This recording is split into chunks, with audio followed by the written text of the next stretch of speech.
అంబేద్కర్ కోనసీమ జిల్లా యానంలో రాజకీయం వేడెక్కింది. యానం ఎమ్మెల్యేగా గొల్లపల్లి శ్రీనివాస అశోక్ మళ్లీ గెలిస్తే తాను గుండు కొట్టించుకుంటానని మల్లాడి కృష్ణారావు సవాల్ విసిరారు. యానంలో పేకాట క్లబ్బుల సంస్కృతి తెచ్చింది గొల్లపల్లి అశోక్ అంటూ విమర్శించారు.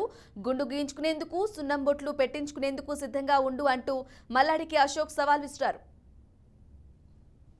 యానం ప్రజలందరికీ కూడా ఈ పేకాట క్లబ్బులు అనేది నిజంగా అక్కడ పేకాట క్లబ్ నడుస్తుంది అని చెప్పి మున్సిపల్ కమిషనర్ గారు నాకు చెప్పడం జరిగింది. దట్టు కూడా నేను ఆఫీస్ లో మీటింగ్ జరిగి వచ్చిన తర్వాత చెప్తే కూడా దాన్ని క్లోజ్ చేసి రైట్ మనకి ఒక క్లాజ్ దొరికింది, దాని ద్వారా మేము క్లోజ్ చేస్తామని చెప్పి ఆయన చెప్పడం జరిగింది. ఇంకే సమస్యలు ఉండవండి నాకు అర్థం కాదు. ఓన్లీ యానంలో పేకాట పేకాట పేకాట ఎక్కడి నుంచి ఢిల్లీ వరకు యానంలో ఏం అభివృద్ధి జరిగిపోయిందో 25 ఏళ్ళ నుంచి నాకైతే ఏం కనబడట్లేదు. ఒక రేజెన్సీ సంస్థ వచ్చి వెళ్ళిపోతుందంటే ఆయన ఒక మొత్తం వాళ్ళందరూ కూడా నా కాళ్ళ దగ్గరికి వస్తే నేను చేసేస్తాను. యానం ఏ రకంగా నాశనం అయిపోయింది, ఏ రకంగా ఇబ్బంది పడిందని చెప్పి యానంలో అన్ని నేనే చూస్తున్నాను. కానీ